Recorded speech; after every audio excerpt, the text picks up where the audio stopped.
Good afternoon, everybody. Thank you. I will read a statement and then I'll take some questions, 4 or 5 questions from the press.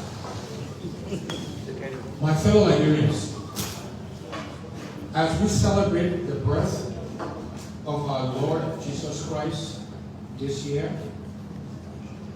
I extend on behalf of the collaborating political parties, the CPP, and in my own name and that of Teresa, my wife, our sincere greetings to Liberians at home and abroad. This is a season of joy, and I want to wish all Liberians a Merry Christmas. But we know that for many of our people here at home, this year is ending just as it began, in hardship. For the last 5 years under President Weah, living conditions have gotten worse every year. Things have become harder and harder, and there is hardly anything with which to celebrate. On this 5th Christmas Day, under the Weah government, we know that too many children will go to bed hungry. Families will still be grieving the mysterious deaths of loved ones because their deaths cannot be reasonably explained or properly investigated. The President, who ordered the investigations into these cases, has not bothered to follow up because he hopes the public will forget. Well, Mr. President, the grieving families cannot and will not forget. And we, the Liberian people, will not forget.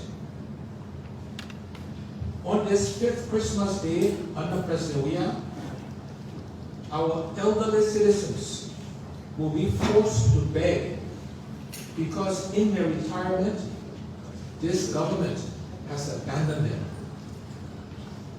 The streets will still be unsafe, and communities will continue to be taken over by ghettos and drugs. Joblessness, disappointments, and frustration will continue to be the story of many young people. Prices of everything, including food, rent, and transportation, will still be going up while salaries are going down. On President Weah's 5th Christmas Day as president, he, the president, the vice president, the speaker, the pro tem, and the deputy speaker, only 5 persons have all increased their share in the budget, so that together they are getting more than universities, schools, and hospitals. And while they are expensively taking care of themselves and their families, including using the Liberian people money to travel in private jet planes and to go to hospitals outside the country, they are also wickedly cutting the pay of civil servants, while many hospitals are without beds, equipment, and medicines. President Weah is not one to take or accept responsibility. After 5 years in office, he continues to shift blame for his failures. He claims he is fixing what past governments spoiled. But past governments paved the Monrovia-Ganta Road. Past government repaved the Robertsfield Road that Mr. Weah and his cronies have turned into a death trap by giving bogus contract to a company without proper vetting. past government secured funding for the Bangla-Mojama Road that Mr. Weah has failed to complete in 5 years. Instead, President Weah has given contracts to friends for pavement of roads that lead to nowhere in his Miami. President Weah was a good footballer, but he is a VC president. He has not led, cannot lead, and will not lead. He has spent 5 years playing around like a small boy while Liberians are suffering. He is a mistake we must correct to end the suffering of the Liberian people, because as the Bible rightly prophesies, that people will perish when their leaders have no vision. When the leader, like President Weah, does not know what he is doing or is supposed to do. Recently and irresponsibly, President Weah left the country for 48 days and wasted the country's money jumping from place to place, watching his son play football and enjoying himself, and came back to his Miami with more lies and pictures for his Facebook album. There are pictures our people will eat.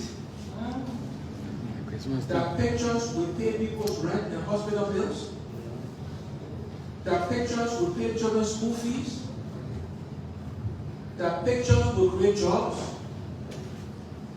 There are pictures will give business people and market women loans and microfinancing. By the way, banks have no cash to pay people because the central bank under President Weah is not giving them their money. Their selfies will cash people's checks. My people, the world is laughing at us. Will continue to laugh at us and take us for a joke because we have a president who thinks the job of president is speculating. While he is playing, our people continue to suffer because no serious investor will come to invest in a country with a play leader who is doing nothing to stop stealing from the people he himself is either stealing from or benefiting from the stealing of the Liberian people money. President Weah cannot bring serious investors to Liberia to create jobs as he promised 5 years ago, because no serious investor will bring the money to a country that is not safe and being internationally called a kleptocracy, meaning a government of rogues. We have to stop fooling ourselves, my people, and stop letting President Weah get away with fooling us time and time again. The presidency is for serious people who know what they are doing. The presidency is too important to all of our lives to have it placed in the hands of someone so irresponsible, indisciplined, incompetent, and unfit to lead a home or even a small business. Liberia is not a trophy. The presidency is not a little game. When the president fails or cannot do his job, everyone pays for it. My fellow citizens, the United States is Liberia's historical and traditional friend and ally. On coming to office, a new Liberian president traditionally gets an invitation to pay a visit to the U.S. and comes back with commitments for aid and development assistance. If that president stays in office more than 2 years without receiving an invitation, then something is wrong. It took 5 years for Mr. Weah to get a general invitation with 50 other African heads of state to Washington, D.C. to attend the conference. And even at that, he could not get space for a one-on-one bilateral discussion with President Biden. Instead, he was in a group of 6 other heads of state whose countries are facing elections. They were called in to be told that America expects them to conduct free and fair elections. And I pray and hope President Weah heeds the advice and direction of the American president. Our president requested and got selfie photos with the American president, while 1 or 2 other heads of state had the opportunity for bilateral meetings, and others signed huge investment and aid packages, including awards of MCC compacts for the countries. This is nationally embarrassing to us Liberians, as the United States' longest ally on the African continent. But Mr. Weah and his acolytes know no shame as long as they think they can continue to plunder, deceive, and abuse the intelligence of our nation and our people. From Bali Island to investors coming, for 5 years, we have heard the same lies, propaganda, and deception. Our reality will not be changed by lies, propaganda, and deception. The Liberian presidency does not need a dribbler. We need an honest and hard-working leader. This is who I am. And for our country and people, I promise we will work hard every day to change the poor living conditions in our country. My fellow Liberians, it is against the foregoing that I wish to thank the Liberian people again for their courage and bravery to turn out as they did on last Saturday. I know it took serious courage, defiance, and bravery to turn out on December 17th at the SJB.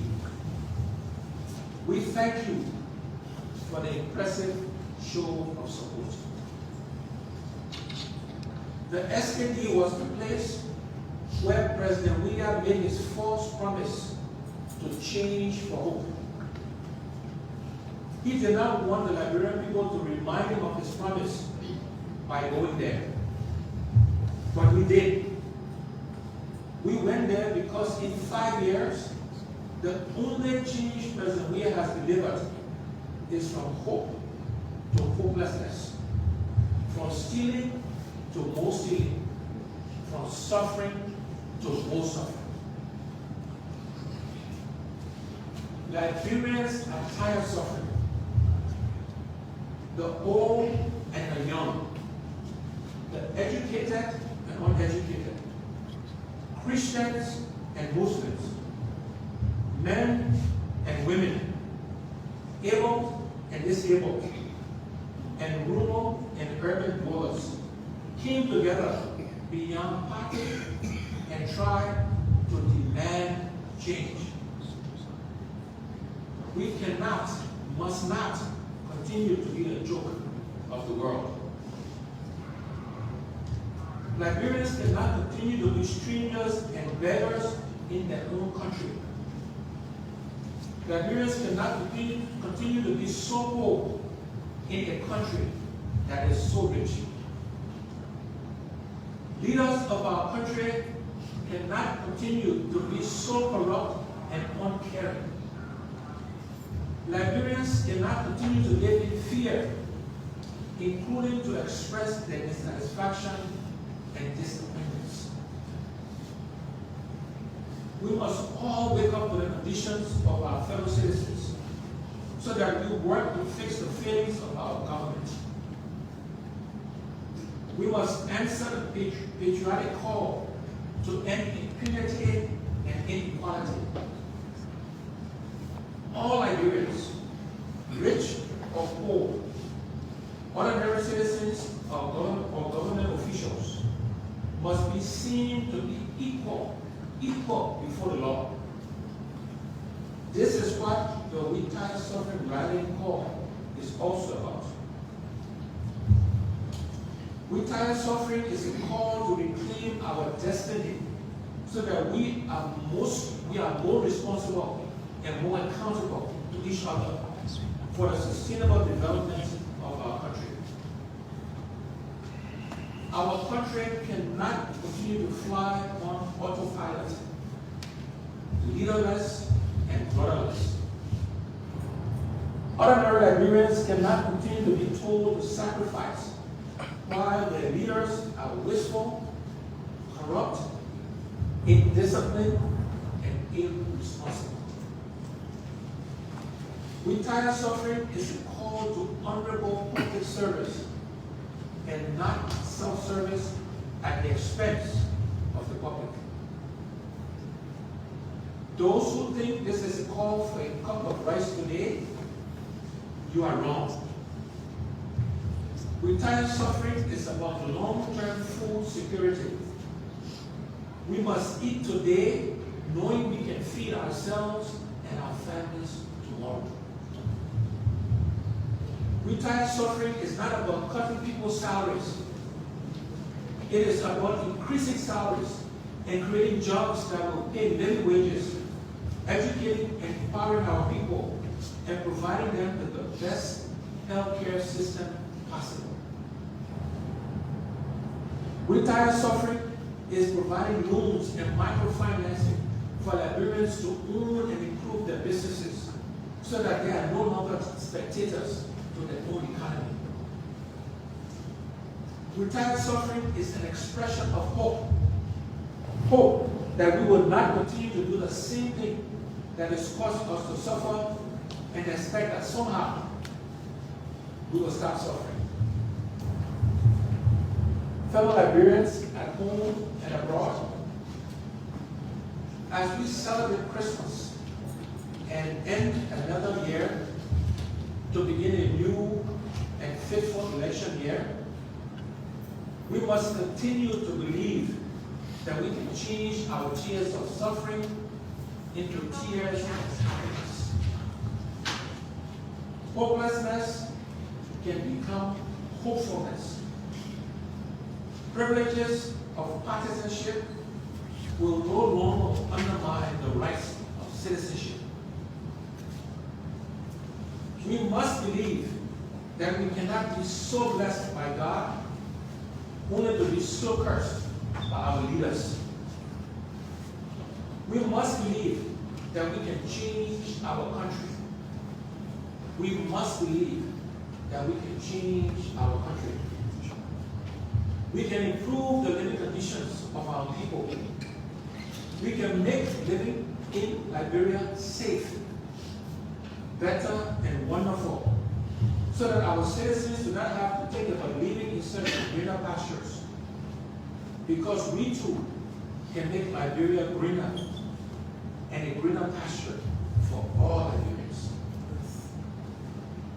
Our children do not have to go to a foreign school for quality education or foreign hospitals for better treatment. We too can make our schools and our hospitals better. Now is the time to try to do something about being tired.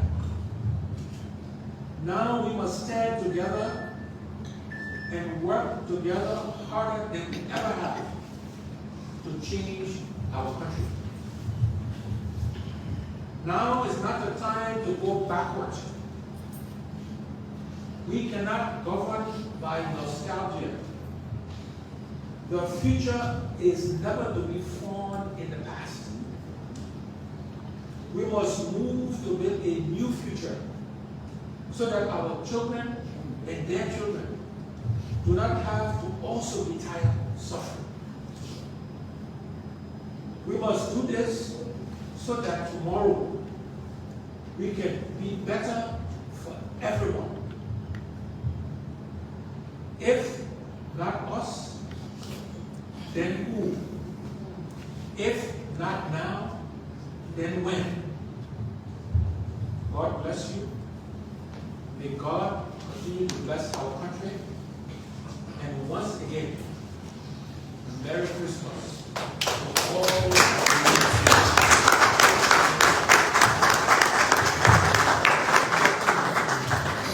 Thank you very much. 10-5 questions. Raise your hand, identify yourself on the station, and then you shoot one question at a time. No compound questions, please. Yes. Go ahead.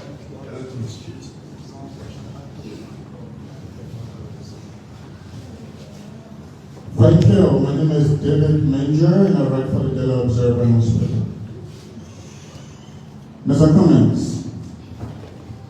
as you call Liberians to join you in this campaign to bring the change needed, what will you say to people who say you who are calling for change have associated yourself with people believed to have been part of systems that plunder this country's wealth?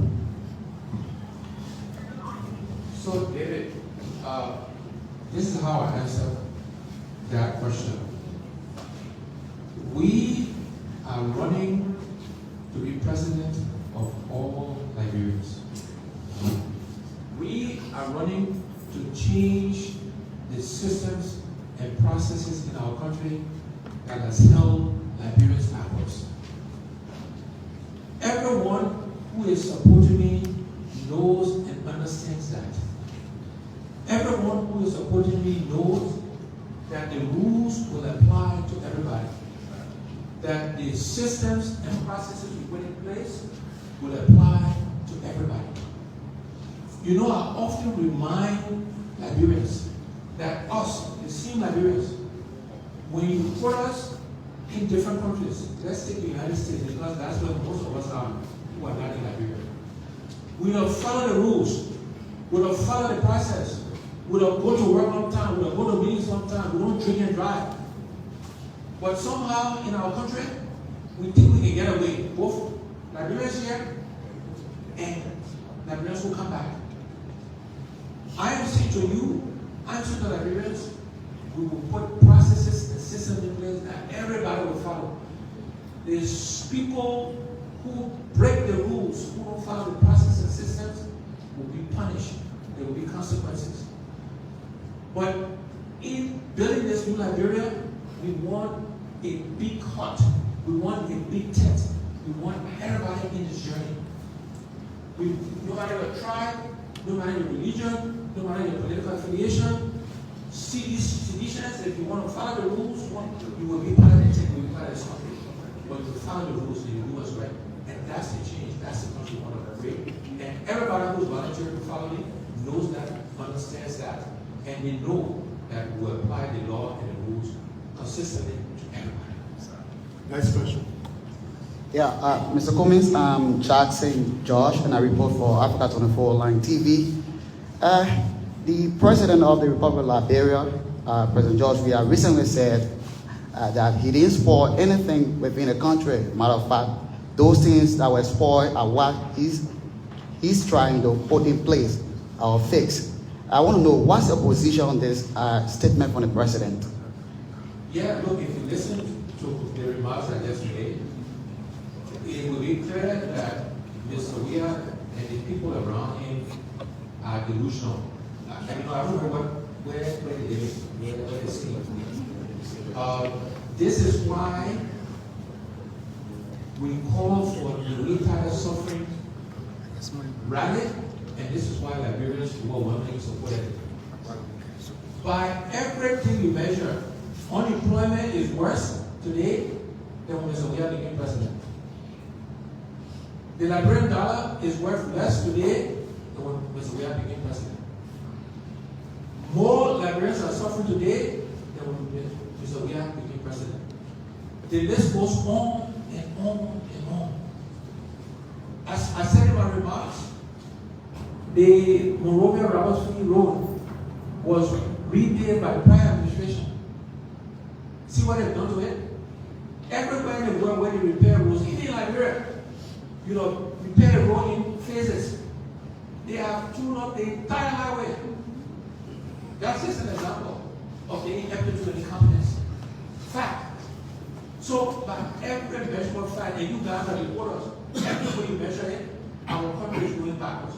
We're the largest stock of the world. 3 of the president's senior government officials were sanctioned for stealing, for corruption.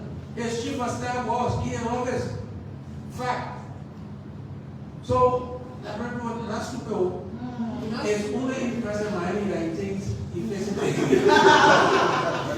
We are not stupid. That's why we're not stupid. No one is stupid. This country is going backwards. The president is not serious. The deputy never end. And this is why I say we need serious people. We don't need a dribbler. We need serious people to lead our country. To care for the country. So that's my response to the president of Sensible statement. Nice question. Yes, you want to do a report for what we've been seeing on the social media, especially on the Liberia National Police Facebook page, that during the day of the protest, one of the private securities was in possession of a gun, labeled the NSA. So, what are you concerned about this? Does this stuff reach attention? Yeah, look, let me remind you of the Liberian people that unfortunately we live in a country that is not safe, that is unsafe. I remind you of some of the mysterious deaths that has happened in our country that we still, as I said in my remarks, we still don't know how or why these people passed away. And again, as I said in my remarks, the president will forget. When those family members are not forgotten, and we, the people, will not forget. But it's just a manifestation of the environment. Our president, this is just like my voice now is being recorded. Our president said we should all get CCTV. We should all look after ourselves in a safe environment. He said that. But to answer your question specifically, let's get the facts as to what happened. The NLP has made allegations. There's a judicial system, there's a process here. Let's get the facts. We'll react to the facts when we know what the facts are. But I just want to remind you, and Liberian people, that we are in an unsafe environment. There were threats from the mayor, City of Monrovia, against our rally. So, again, nobody's free out. We are not ourselves. But again, let's get the facts, and then we will react accordingly. Next question. Obadiah Johnson, I read for Front Page African newspaper. Mr. Cummings, you and several other opposition politicians have consistently admitted or observed that no one opposition political party can democratically unseat President George Weah in 2023. Do you foresee a united opposition come 2023? A follow-up to that would be, were you knowledgeable of one of your security guards carrying firearms? That's not retracted, remember? So let me answer the first question. The second one, we are holding this last. So the rest of you,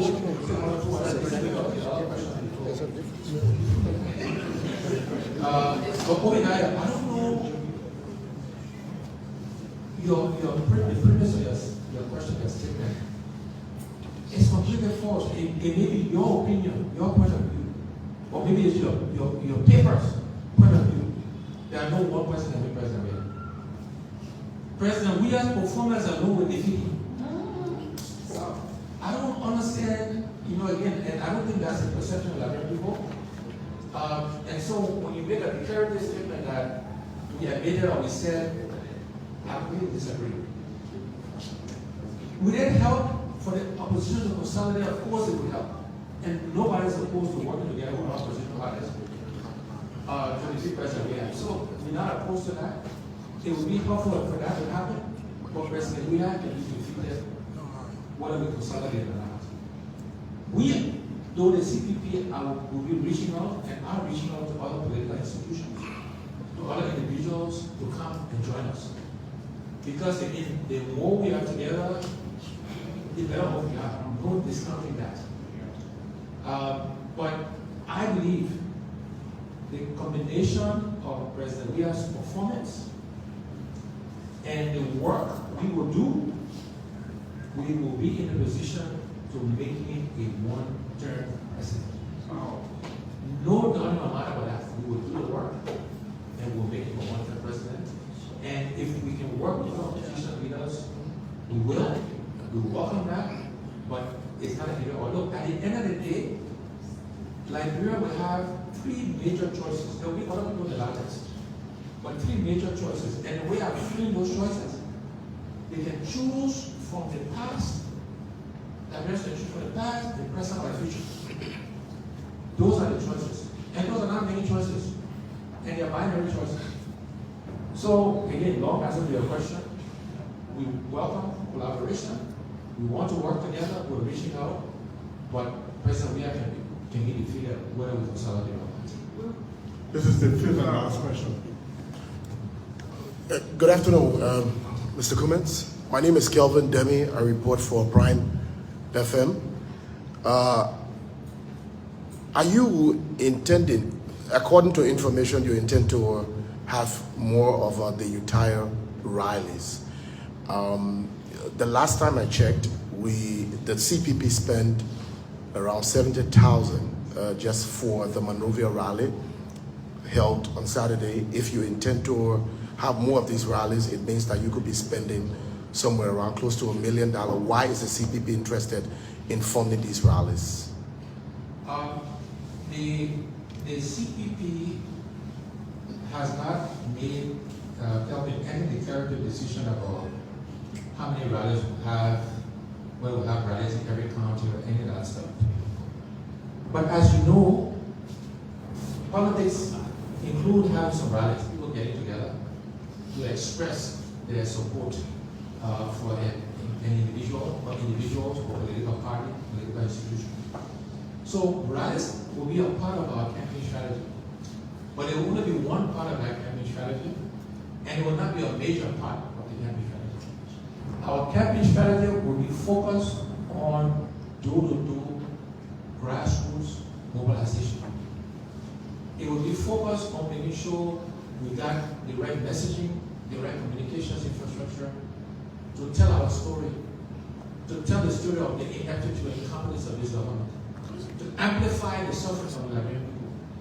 Those are the areas where we'll focus our effort on, and rallies are part of that mix, but not a major part of that race. We'll have them from time to time.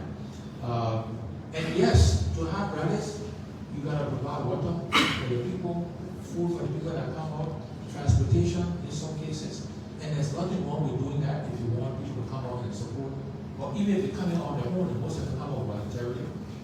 Those things is humane, it's right to do if you want to have rallies. So we'll take one more question and now Okay. The guy like this. Yeah, Mr. Coleman, my name is Lincoln G. Peter and I write for the Udan newspaper.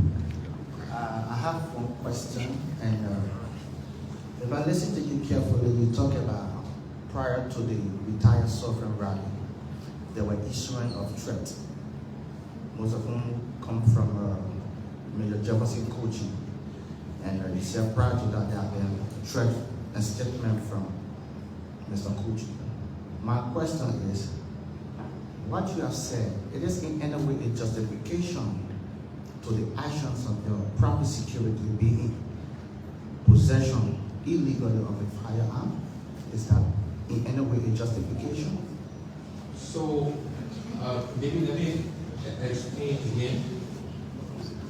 What I said was I was providing context. Everybody know what context means? I was providing context for the environment we live in. It was not rationalizing or justifying anything.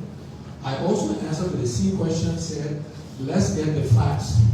Let's see what they quote, what the government alleges, what it says, and then we'll react to the facts and realities as they come up. But the context, the environment where we find ourselves is one that is not a safe environment. That even the government admits that since the presidency we should get CCTV. In other words, we should protect ourselves.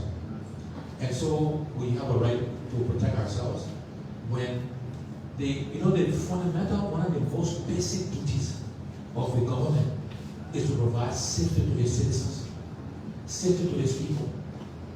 If you don't create that, even your own people forget investors coming, your own people will not thrive if they're insecure, if they're not safe.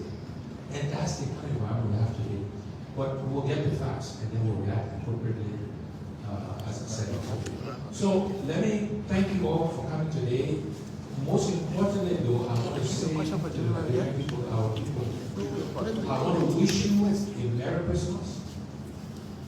I know, as I said in my remarks, that there isn't much to be merry about, but keep the faith, keep optimistic. We are resilient people, we are tough people, we are creative and innovative. And it's those talents that will harness to change our country. So please, I know it's tough, hang in there. Come Christmas next year, you will be looking with hope to achieve. So, thank you, my fellow Liberians, for your overwhelming support over this past 12 months. And I want to again commit that we'll work hard every day not to disappoint our people. Thank you. God bless you.